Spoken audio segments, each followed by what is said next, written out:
Good evening to everyone. Magandang Tuesday ng gabi po at sorry po at nagkaroon tayo ng konting technical difficulties kanina no sa pagla-live natin. Sorry po ulit at na-late tayo. I think it's one of the few times na na-late tayo. I hope that everyone is still patiently waited and ngayon po narito na po tayo. Maraming salamat kay Early Bird Victor Mempin at kay Madeline Eli. Si Lisel Angela, magandang gabi po. And thank you very much for tuning in tonight. Ito pong part 2 ng ating top 10 most frequently asked resto negosyo questions. Last time po ay hindi natin natapos yung 10 katanungan. So tonight we're going to tackle questions 7 to 10. No? Questions 7 to 10. Ayan. Great Tuesday to all. Great Tuesday indeed. No? Maraming salamat sa mga taga-UK na katulad ni United Kingdom. No? Na katulad ni parang Victor Mempin. At speaking of Victor Mempin, kaklase ko yan sa Notre Dame of Greater Manila. It's kind of a sad week for me because of the passing of a close friend, one of my best friends, and nanonood rin sa atin dito yung classmate din natin. No? Although hindi kasing regular because of his busy schedule, ang aking kabatch, ang aking kaibigan, ang ating kaklase, at resto negosyante in his own right, no? Si Mon Pascual, no? Rest in peace, Brother Mon Pascual, and our condolences to Tess, no? Franco, Yubel, Tony, and the entire family, and the Pascual family. No? Biglaan, no? Last Saturday. So, uh, talagang ano, no? Our moment here on earth is very precious. No? So, mamimiss kita, brother. Namimiss na kita ngayon pa lang. So, again, tonight po ay marami tayong natutunan last episode, last Tuesday. And I'm happy to be back this Tuesday. Wala po kayo sa Pilipinas, ay saksakan po ng lamig dito sa Pilipinas. Talaga, pagpapawisan ka sa sobrang lamig. No? De, ano lang yun, of course. No? Mainit po talaga. Mainit talaga yung actual temperature. Parang hindi na totoo yung nakikita natin sa, no? Sa weather forecast. Parang mas mainit talaga. But then again, no, reminder to everyone to stay hydrated. No? Ako, I always carry now a water container with me. No? Malamig para hindi tayo mainitan. No? At saka, huwag tayong masyadong naglalakad, lalo sa katanghalian. No? Baka mamaya in-underestimate natin yung power ng araw. Bigla tayong mag-collapse sa gitna ng kalsada. So, ingat-ingat lang po tayo. Si paring OG Liwag narito. Si pare tuloy. Pare tuloy yung tawag ko sa'yo. Si Maring OG Liwag. No? Magandang gabi sa'yo. Sorry na bati kita ng ano. Hashtag Tuesday Habit with Marjorie and Margaret Liwag. Magandang gabi sa'yo. Yung natawag na OG de Rosario pala yung iniisip ko. Ngayon ay nasa Amerika yata si paring OG de Rosario. Magandang gabi. Na si Carla Gabor, narito rin po si Antonino Ramos at si Aileen Adona Hildore. Magandang gabi po sa ating lahat. At alam mo, nakakatuwa yung ating accomplishment last week, no? Kahit po solo tayo rito, at wala po tayong co-host last week and tonight, wala rin po tayong co-host muna, humihingi ng dispensa yung ating mga regular co-host sapagkat napaka-busy po ng lahat. No? So, pasensya na po. Naghingi ng dispensa si Cher, si Chris, at saka si paring Donald. No, si Chris, may konting nararamdaman. So, get well soon, Chris. No? Si paring Donald, late naman niya nabuksan yung kanyang messenger. So, nonetheless, no, last week po ay may accomplishment tayo. We had 16,000 views. No? Ang dami talagang interesadong no, matuto. And nakakataba ng puso pag ganyan karami yung ating mga views, maraming mga bagong sumasali sa ating Tuesday Classroom at napakabilis po ng oras last week. Akala ko matatapos yung 10 tanong pero kahit pala mag-isa lang ako, mahirap ding tapusin yung 10 katanungan. So hindi ko po minadali. Let's take our time and learn, no? And in fact, magsa-start tayo ngayong linggo with a review of the top 3 takeaways from last week. So okay ba sa inyo yan? Ilabas ang inyong notebook at i-reconcile nyo, no? I-recon nyo kung ito rin yung mga isinulat nyo from the last episode. Gandang gabi. Jerdy Silva, basketball ko lang to kagabi. No? Kayo ang nagba-basketball dyan, ha? Hinay-hinay lang at parati tayong inom ng tubig between games. Ako, nandito si Rod Magnaye, no? Nakakaingit naman yung lamig sa inyo ngayon, no? Dito sa amin ay napakainit, si Rod Magnaye. Sana'y magkita na tayo soon. No? Umuwi ka na at nang magkita tayo, brother. Si Teacher Yam, nandito rin. So, ang ating mga classmates, si Mami Sin Pineda, ang nag-iisang reyna ng Paranaque, kahit ano pang mangyari. Magandang gabi po. No? Mami Sin, hello, Teacher Yam. At si Esquina Magallanes Cavite is also watching. So, simulan na po natin. Top 3 takeaways from last week. Number 1, no? Pinag-usapan natin, 6 na katanungan actually na-cover natin last time. At try kong i-summarize into 3 major learnings from my own notebook. Number 1 is that preparation is vital, no? Yung mga katanungan about, is the restaurant industry for me? Is the restaurant business? Am I ready to open my own restaurant? Ang sagot po dyan, ang aking key takeaway, nung sinamarize ko yung ating episode, pinapanood ko rin po yung episode, no? Believe it or not, pinapanood ko po rin yan. Pagkatapos kong magsalita ito sa screen, pinapanood ko pa uli yan. After, of course, sagutin yung mga comments. And ang aking top 3 takeaway, number 1 is preparation is vital, no? Have your own personal and business P2R. Sa mga madalas pong manood rito, alam nyo na yung kahulugan ng P2R, pero uulitin po natin, no? Go through the process of, writing down and ascertaining, no? Ascertaining. Maging sigurado tayo sa P2R. Ano ba yung P2R, Coach?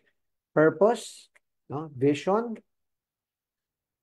First, purpose, vision, yung P ay purpose, no? P2R, purpose to results. Purpose is, P is purpose. And then V, susundan ng V is vision. And then yung strategy, no? Ano ang strategy? How do you get to your vision? No? And then your plans, yung plans sinati natin sa people plan, brand plan, and then business plan.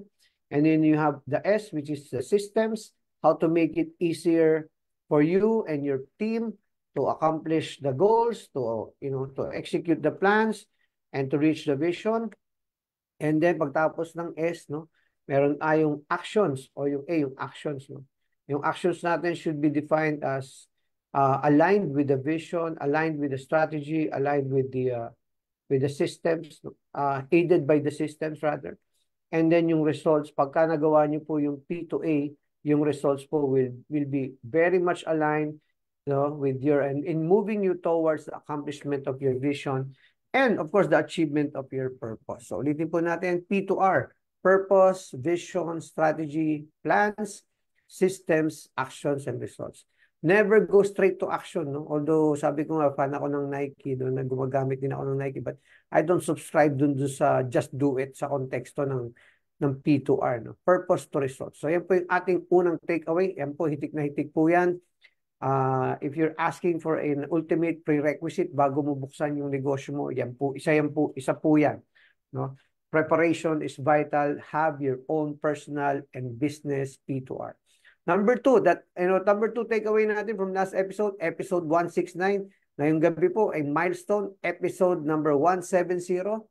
At habang sinasabi natin yung babatiin natin yung mga taga May Kawayan, Bulacan. St. Michael Homes, Pandayan, May Kawayan, Bulacan. No? Complete address, kulang na lang, suking tindahan. Ma'am Sining Adriatico de Mate. Magandang gabi po, ma'am. Nako, nakataba po ng puso pag nakakita ko kayo rito. No, ang aking teacher mula nung advisor nung aking elementary days, si paring Gerald Flores na napakaraming ihinatak, nakaklase. Magandang gabi po. Maraming nanganak yan, si Gerald, namin pinanganak ng mga classmates na niyaya niya rito. Si Miss Nora Javier, nandito na po. Marvin Manzano, Clorotea. Ganda ng pangalan, Clorotea. Si Axel, nandito na rin. Si Ivy Par Alcantara, syempre, hindi makumpleto ang ating Tuesday kung wala si Ivy Par Alcantara. Carl Perdigon, ayan. 170th episode, woohoo. Yan, totoo naman. No, isa pong milestone, hindi lamang po sa amin i-share, kundi kasama po tayong lahat. No? Tayo po ang make possible nitong episode 170. Parang kailan lang sinisimulan natin yan, noong May 2020. Okay? Number 2 takeaway, alignment is a prerequisite. No? Alignment is a prerequisite Meaning, alignment of values will translate into tangible, unique value proposition for all stakeholders. Kailangan maging malinaw muna sa'yo anong mga personal values mo yung i-apply mo doon sa bubuksan mong negosyo. Honesty, no, fairness, diligence, no, lahat yan, natutunan natin yan. Dapat nung kinder pa lang tayo, no. Sa madaling salita, no, yung values mo is also correlated to your standards. No? Yung moral standards mo at yung quality standards mo. Dalawang klaseng standards na kailangan malinaw sa isip mo bago mo simulan yung pagnenegosyo. Ano ba yung values na i-apply mo para madaling mag-translate, no, into something tangible, something na nahawakan, na iuuwi, no, at nararamdaman ng iyong mga stakeholders. When you say stakeholders, hindi lamang po yan mga investors o hindi lamang ikaw na may-ari, kundi yung mga kanegosyo mo gaya ng mga suppliers, no, yung komunidad, no, yung mga customers, and more importantly, yung mga empleyado na makakatuwang mo sa pagpapatakbo ng negosyo. Ulitin natin, alignment is a prerequisite. Maghanap ng mga taong align sa values mo para pag nagdesisyon kayo, no, hindi magkakaroon ng friction because pare-pareho kayong naniniwala sa quality, pare-pareho kayong may commitment to excellence,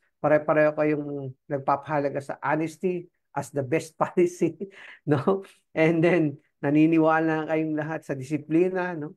Naniniwala kayo lahat sa commitment to excellence. Then, pag nag-decide tayo, walang gaanong friction.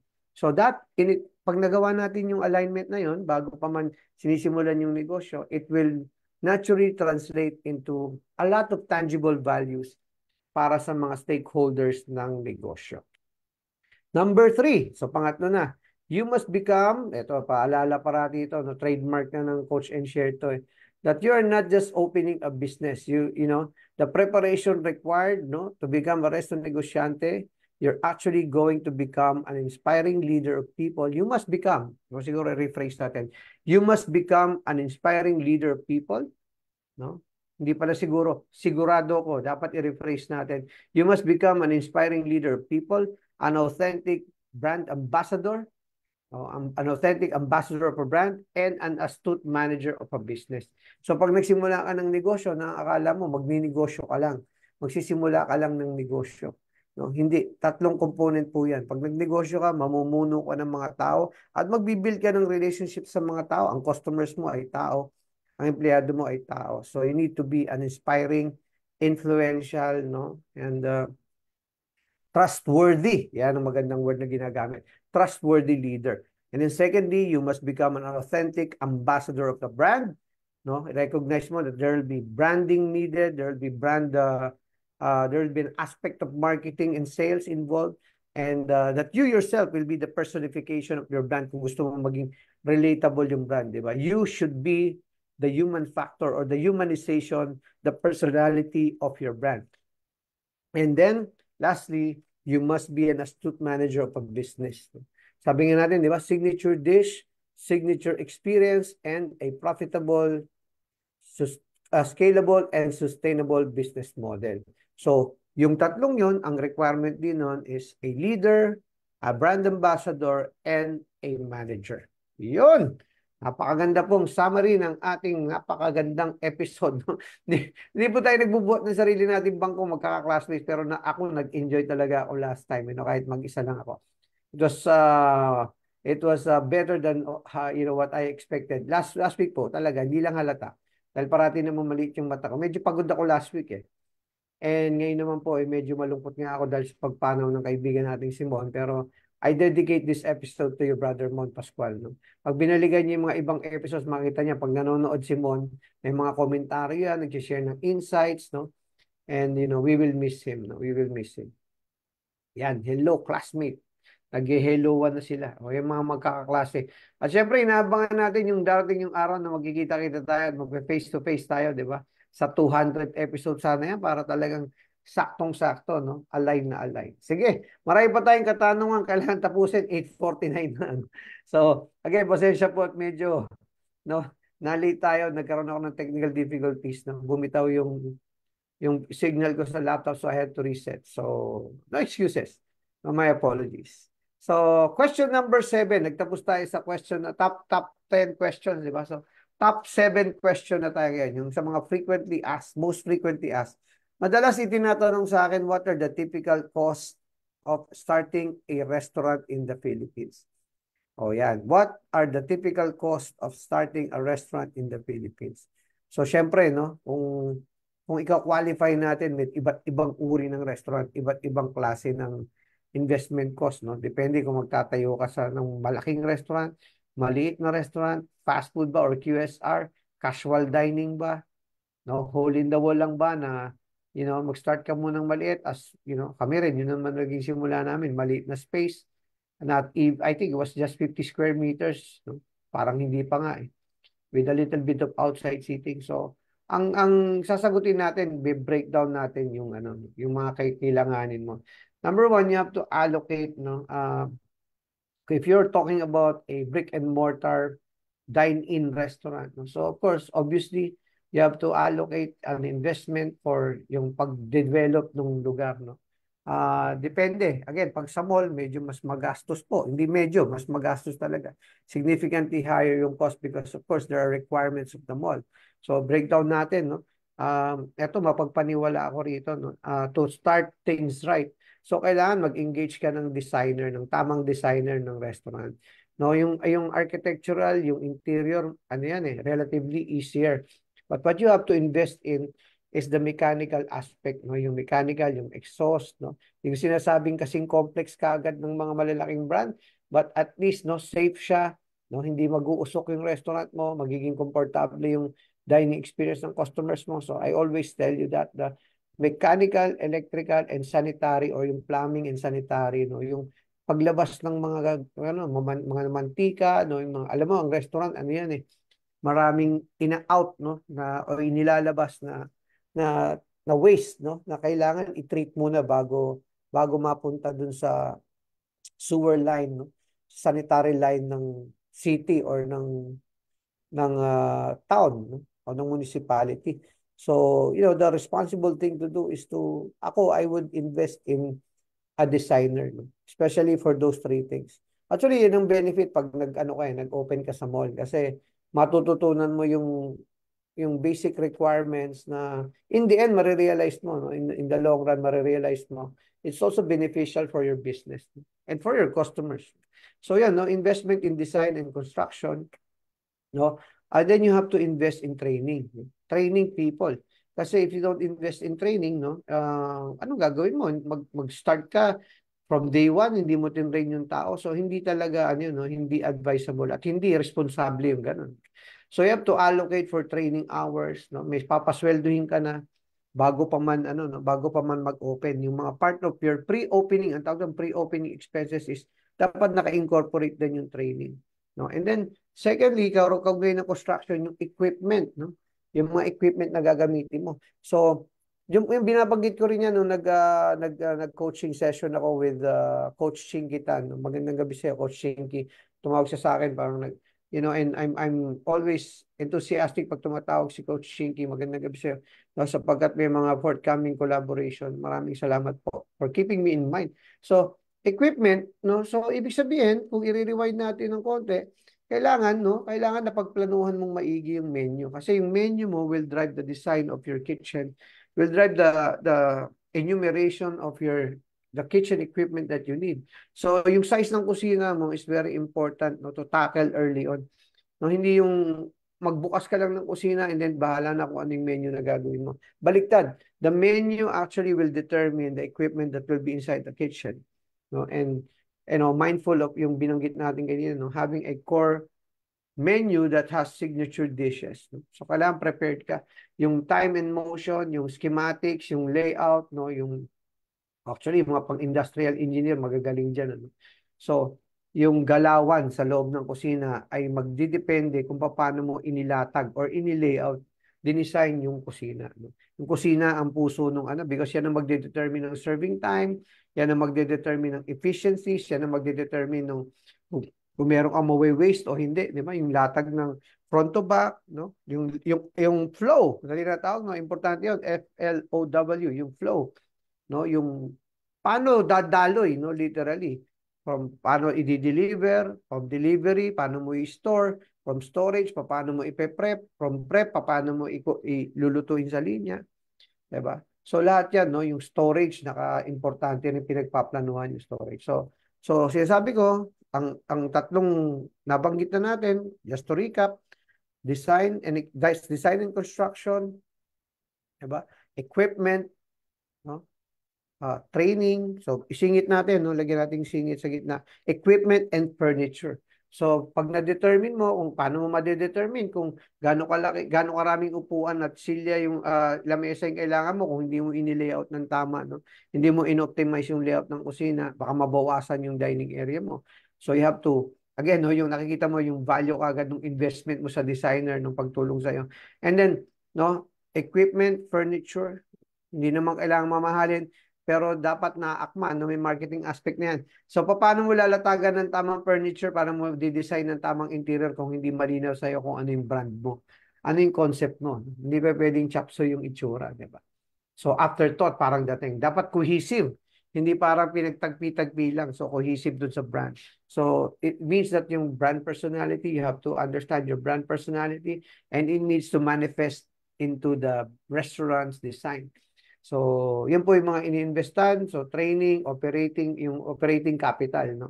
Siyempre, pag nagbukas ka ng tindahan, nagsimula ka mag-training, nagte-testing ka ng R&D, kailangan mo ng inventaryo. So, dapat incorporated din sa budgeting mo yung initial operating capital. Kasama na yung petty cash fund, change fund, no? So, dapat meron ka rin sistema sa paghawak ng pera. So, yan po yung mga ilan lamang, no, sa mga investment. Nabanggit natin last episode, you have to have a budget for permits, licenses, no, and restaurant supplies also, no, hindi lang yung food inventory kundi yung paper and packaging and cleaning supplies. So parang imaginein mo, ikaw yung customer, ano ba yung itsura ng restaurant from your perspective? Ay ba, mga siguro ang nakikita mo lang doon on the surface is about 25 to 30%. 70% hindi po visible sa mata ng ating mga customers. Yung nasa taas ng kisame, yung nasa ilalim ng sahig, no? Yung mga tubo, no? So lahat po yan. So, yan ang aking kasagutan. What are the typical costs of starting a restaurant in the Philippines? May R&D cost, design cost, construction cost, equipment cost, furniture cost, plans and permits na kailangan i-submit, no, yung pampasweldo, no, sa training and in the actual training cost itself, no, bago pa man mag-open yun, no? And then baka mapagalitan ako ng mga partners ko, no, marketing, no, pre-opening marketing, kailangan meron kang marketing budget bago ka magbukas. Ayan, so yun po answer natin sa question number 7 na what are the typical costs of starting a restaurant in the Philippines. So bago tayo magpatuloy, babatiin natin, no? Sabi ni OG Liwag, ni Marjorie Liwag, no preparation is a preparation to fail. Sabi nga fail to prepare, di ba? Prepare to fail. Si Tanya Mosquera, nandito na naman po. Magandang gabi sa iyo, Tanya. Si Bebot Mozo, si Danny Aguilar, si Chef Jordan Bernardo ng Mad Cafe, na kaibigan pala at katrabaho na rin ni paring Jorik ng Wholesale Edge. So, Jorik, magandang gabi sa iyo, of Wholesale Edge.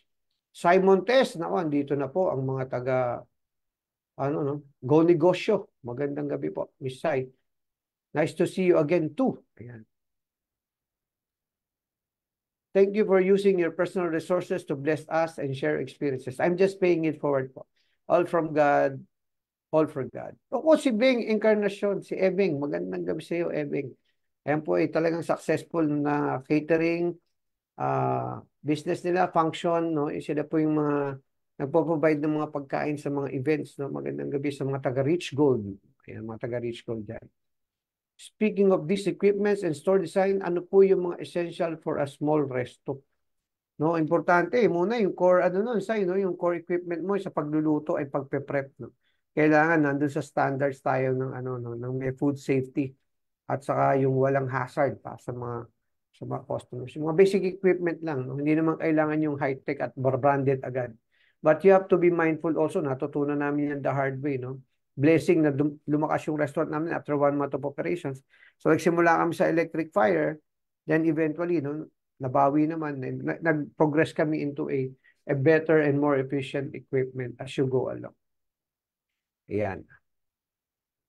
Tama to, no? Invest on those who are good and as much as possible accredited suppliers and vendors siguro ibig sabihin nito. Pati sa construction, kailangan yung mga may accreditation. Mahirap pong magsugal sa mga hindi kilala at wala pang track record ng mga contractors. Orland Crescencio is also here Friday. Friday Kabigting Aguliana, magandang gabi sa iyo. Ana Libiaco, no? Miss ako si Coach Melody Isagire. Minsan nga mag-co-host ka, Coach Melody, no? Para marinig namin muli ang inyong magandang tinig. Coach Melody Isagire ng Tapaking. Judith Riva, si Master Eugene Jacobe ay narito po. Noel Tabaquero, si Taimis Ann, si Commissioner Chito Jauregui, the best commissioner of all time po yan. No? The longest tenured commissioner. Ang dami ng pagpapalit ng commissioner ng PBA, si Commissioner Chito Jauregui ng Haubol pa rin, ang aming commissioner. At sa aking mga ka-Haubol brothers. Yeah. Hello din sa iyo. Si Pedi Sagino, Herman Suelan, si Selwyn Alvarez. No? Magandang gabi sa iyo. Yan. Sabi ni Commissioner Chito, non-tangible should be the restaurant's ambience, be like. O, kasama po yun, no? Yung ambience, no? Yung music, ito, often overlooked, pero ngayon, very pronounced, di ba? Yung lamig sa loob ng restaurant, no? May ideal ambient temperature sa loob ng restaurant, no? At ang pinakamagandang driver ng ambience, yung smile ng mga tao, no? Well, to be technical about it also, yung mga kutsyon, malambot pa ba, no? Yung inuupuan, yung sandalan, no? Everything. Just put ang pinakasimpleng rule dyan, put yourself in the situation or the shoes of the customers, no? Ilagay mo yung sarili mo sa sitwasyon ng customer. Ano ba yung hahanapin mo sa isang restaurant pag pumasok? Yeah. Si Nats Tobias narito na rin, si paring Norman Zamora nandirito na rin, si paring Alex Reyes nandirito na rin, at si architect Michael De Guzman, si Louis Galura. Magandang gabi sa iyo, si Josephine Leiva, andirito na rin po. Ayan. So number 8 question, how do I handle food safety and sanitation in my restaurant? No? Proactively ang maikling sagot ko diyan. Be proactive, no? If there's one standard that cannot be compromised, yan po ang food safety and sanitation. No? Sapagkat ang consequences po niyan ay mabigat, no? Marami tayong case studies na napapanood na kahit malalaking brand, pag nagkaroon ng problema sa food safety and sanitation, maaring ikasara ng isang malaking brand. So that's, again, no, parating narinig sa akin ngayong gabi, it is the responsible and the right thing to do to make sure that you as an owner, you're personally you are trained, no, and you've been certified as a food safety and sanitation. Para yung restaurant din ay itatayo mo, you will build, construct, operate your restaurant in accordance with food safety and sanitation standards. No? So how do you handle it? Ang sagot ko po, proactively. So may mga training courses po dyan, certification, at yung mga tao natin, dapat pinadadaan din po natin dyan.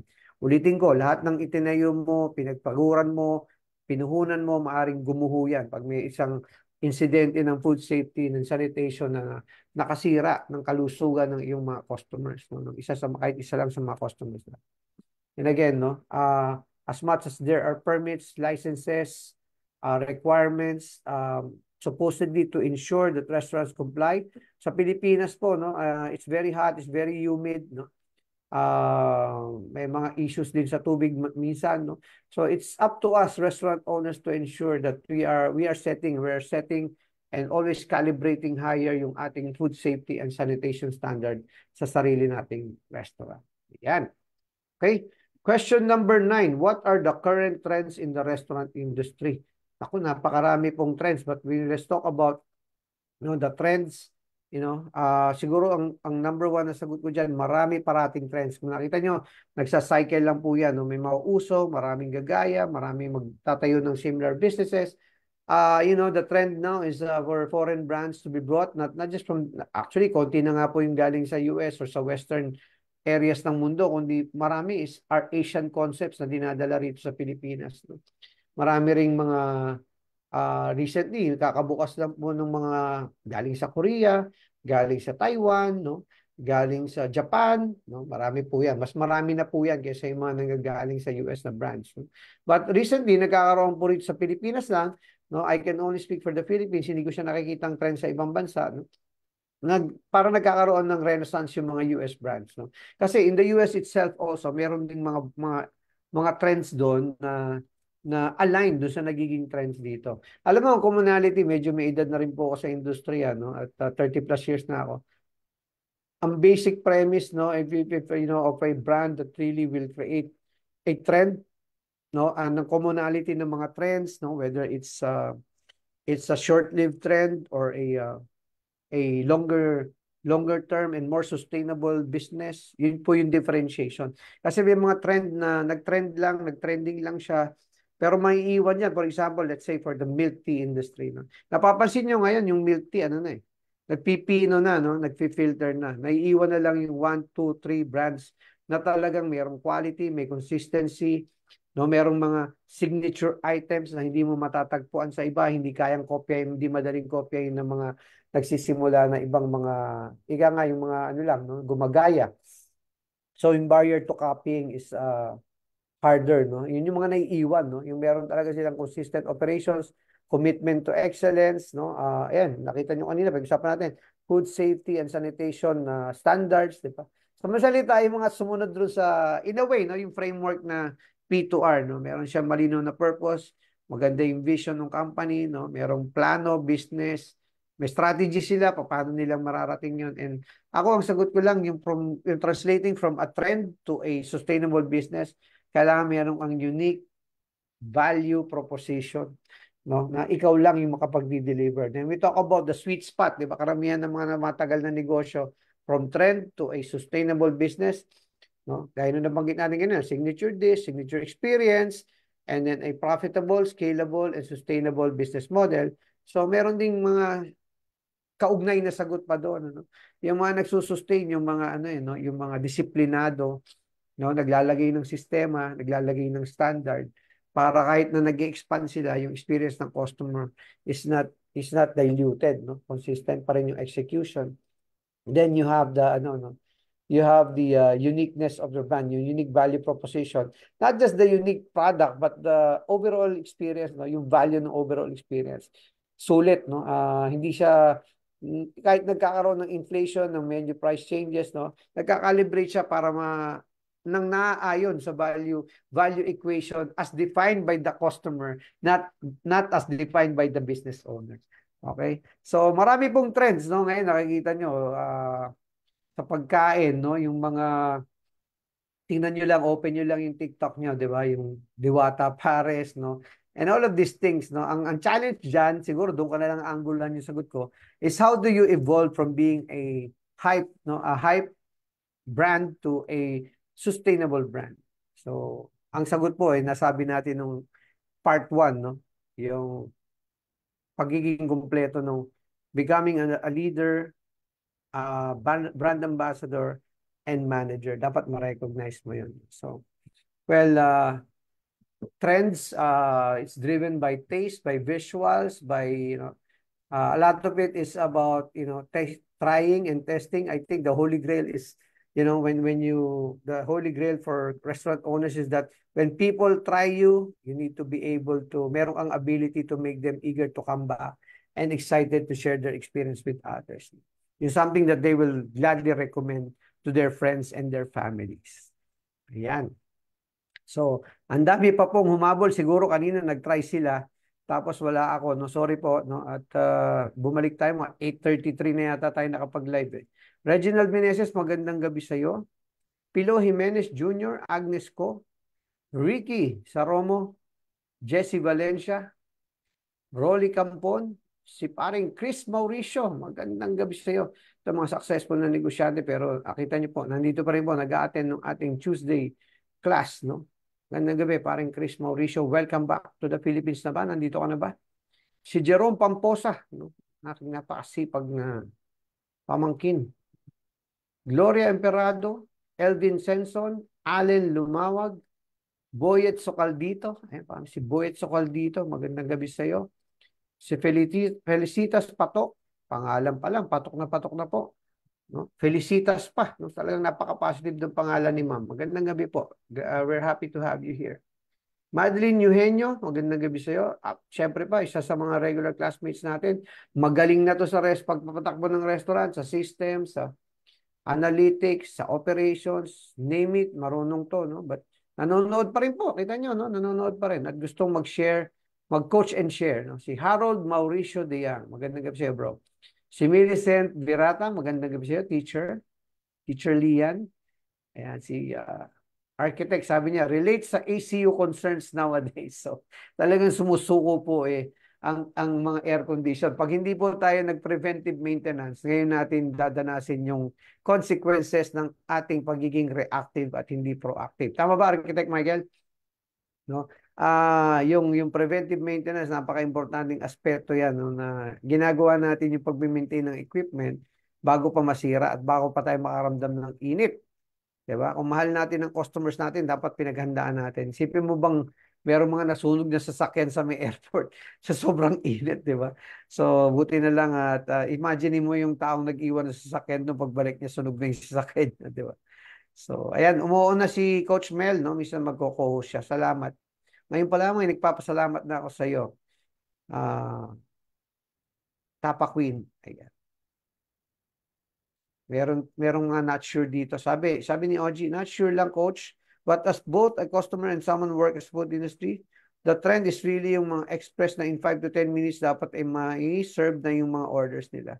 Since we're now in a fast-paced setup. No, merong mga ganun din. Totoo yun. No? Yung mga maikli yung pasensya kasi ng tao no? Because of the nature of our lifestyle right now. Everything is instant, everything is accessible.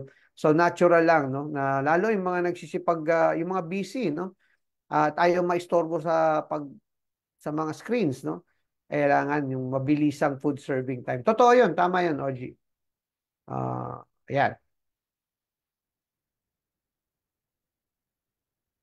And then si Chris Guillermo no, naririto pa rin kahit na ay sabi nga natin kanina hindi magandang kanyang pakiramdam. Magandang gabi sa iyo, partner Chris Guillermo at si Narsing Arbiol ay narito rin po. Question number 9 na po tayo. Malapit na po nating matuldukan ng ating two-part episode. Episode 169 at episode 170. Kung di nyo po napanood yung nakaraan, maganda. Idugtong nyo, parang sinihan yan. Pwede nyo naman balikan yung simula. Ano? Mark Baladad, magandang gabi sa iyo. Arian Estraliado, magandang gabi sa iyo. What are the question number 10 na pala tayo. Can you open a restaurant negosyo as a side hustle or does it need your undivided attention? Pagandang katanungan yan. Well, the consequences will be different, no? Ako, ang payo ko po, yung can you, yes, you can, but ang recommended po is when you open a restaurant business, you have to give it your full attention. Napakarami pong detalye, no? Now, if you look at it, sabi ko nga kanina, you will be leading people, you will be an ambassador for a brand, no? You will create that brand, you will promote that brand, you will market that brand, and then meron bang aspeto ng you would have to learn how to manage the business. And managing the business, no? From sundan natin yung format ng P&L, no? O yung income statement. Kailangan marunong kang mag-local store marketing para mag-increase yung revenues mo. Kanina nabanggit natin, hindi pa man ino-open yung restaurant. Dapat nagma-market ka na. No, dapat marunong ka sa social media. So and then when you talk about sustaining marketing, yung local store relationships mo, yung trading area relationships mo, building relationships around the community of your restaurant, diba? It requires time and resources and energy. So pagpapa-increase ng benta, kailangan may understanding ka nung dynamics ng transaction count at ng per transaction average. Yung iba, ang tawag dyan, customer count at saka average check. No? Kailangan meron kang solid understanding, fundamental understanding of that para alam mo kung ano yung kailangan mong gawing TC drivers, ano yung kailangan mong gawing mga intervention para naman tumaas sa tamang level lamang. Hindi naman masyadong mataas yung iyong average check. So, top line pa lang yun. And then you have to formulate a menu, no? Formulate a menu that will give you optimum profitability without compromising quality and yung brand identity, di ba? So, very challenging yun. Yung aspeto na yun, di ba? So, food cost, actually, a lot of it is about, alam ni Norman Zamora to, a lot of it is driven by the preparatory items, how you created your menu, how you instituted your systems of prep from, ordering systems to receiving systems to storage systems to cooking, prepping, and line cooking systems. So, babalik tayo kung paano mo nilayout yung kusina mo, may epekto yan. And then, of course, the day-to-day management, no, using the disciplines of the kitchen, di ba? Daily inventory control, no, prep sheets, projections, translating into orders, and, prep sheets na banggit natin, pag-determine ng mga parts and projections, no. Lahat yan, management aspect yan, no, because food costs should be managed in a way that is optimum. Hindi mo pwedeng maging solusyon sa mataas na food cost is yung pagbabawas ng ingredients na magsasuffer yung quality. Again, ulitin ko, without compromising quality. No? So, end-to-end process yan, hindi yung reactive, hindi pa pwedeng, okay, mataas food cost natin, magre-react tayo, no? That's too late. So, and then after food cost, you have labor cost. So, ito yung people aspect, no? How effective of a leader are you? No? How efficient are you in creating a schedule? No, ito madalas kong binabanggit sa mga nagsisimula pa lamang. Whether a person is magaling o hindi magaling, no? Whether a person is excellent or unacceptable, basic, no? Ang babayad mo dyan per hour is mandated by law. Eh. So the best approach should be to make sure that when you get somebody, you have to train them so that they will be productive, no? As productive as your minimum standard, and then eventually they will start exceeding your productivity standards, and then optimum yung result, no? Yung ininvest mo sa training, 1 man-hour yung binabayad mo, 1 oras, sulit na sulit because napaka-productive, multitasker, may potential na maging leader in the future. So may investing in people is very important.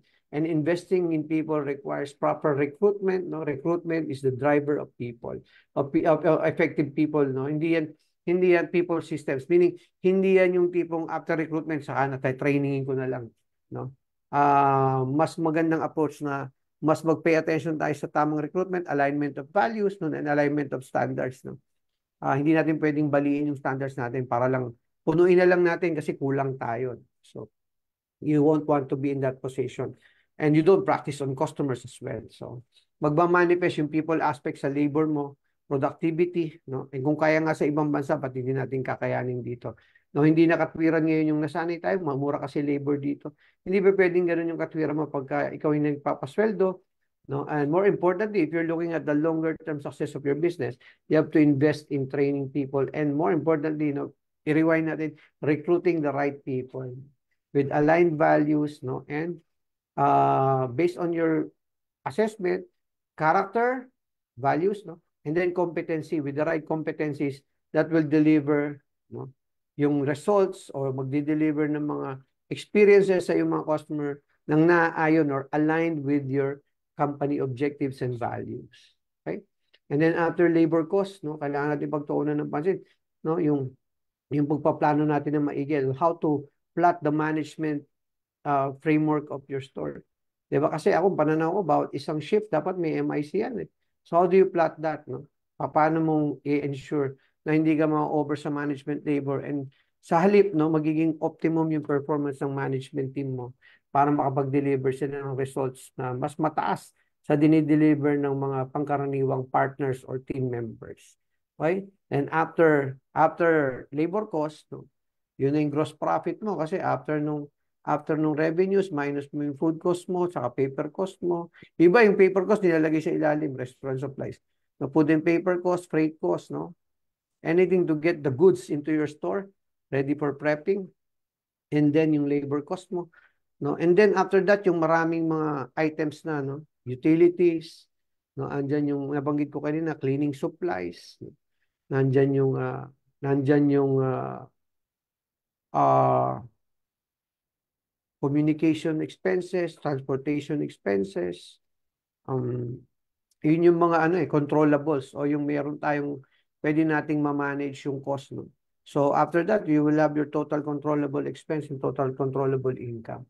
No? So sa lahat ng mga detalyeng binanggit ko, and then after that, you'll have your marketing cost, your rental. No?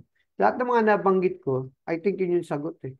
So kung side hustle mo lang yan, no? Ay hindi talaga uusad ng mabilis. No? Meron mga nagsisimula as side hustle lang, no?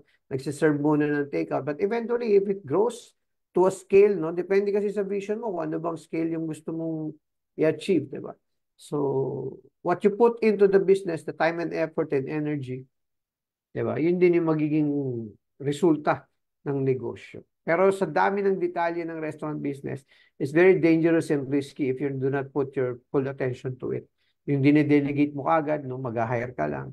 I think sa simula, 6 months to 1 year, dapat tutukan mo ng bawat detalye. Kasi nga, you're still building a brand.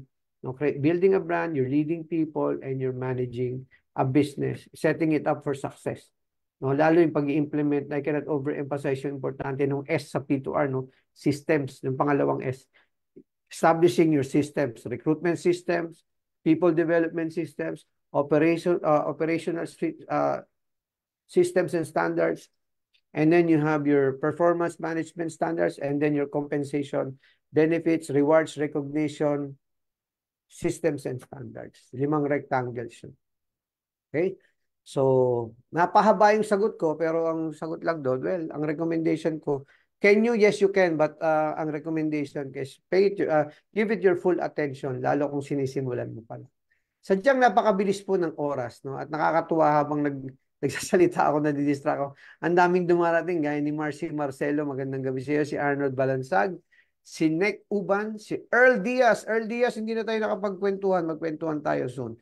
Si Rosny Castillo, si LD Abelio, si Ruel Lagnada, no? Thank you, sabi ni Oji, ang ganda ng framework. Thank you. Si Dolex Kapuyan, sabi ni Sai, masyadong malikot ang restaurant plus management ng ingredients is also okay. Kaya better if 100% all-in ka, especially kung first-timer ka, to invest in this kind of business. Ayan. Tama po yun, Miss Sai. Si Landayang, si Lina Parilla, at nakakatuwa po dito sa Coach and Share. Ulitin ko po, hindi akong resto coach. Lahat po tayo ay restaurant coaches. Lahat po tayo ay nagko-coach and share. No, nagkataon lang, ang pangalan talaga namin ay, ang bansag sa amin ay Coach and Share. But ang essence po nito is that it's a community of coaches. And next week, magandang balita po, magkakaroon tayo ng mga guests. I think 3 episodes na sunod-sunod or 2 episodes na sunod-sunod. At least meron tayong mga guests. Abangan niyo po yan. Paul Liberan, magandang gabi sa iyo. Ayan. Si Enaid, magandang gabi. Si Valentino Mateo, parang pang-artista yung pangalan. Magandang gabi sa iyo. Ayan. Si Joseph Aquatin. Sabi ni Harold, go systems in place, agile and innovative. Totoo yun, yung agility is very important. Although, you know, yung pananaw natin, the systems are there to stabilize things, to make things, ako, definition ko ng systems, how to make it easier for our people to make the right things happen consistently and fast. Na importante rin yung agility.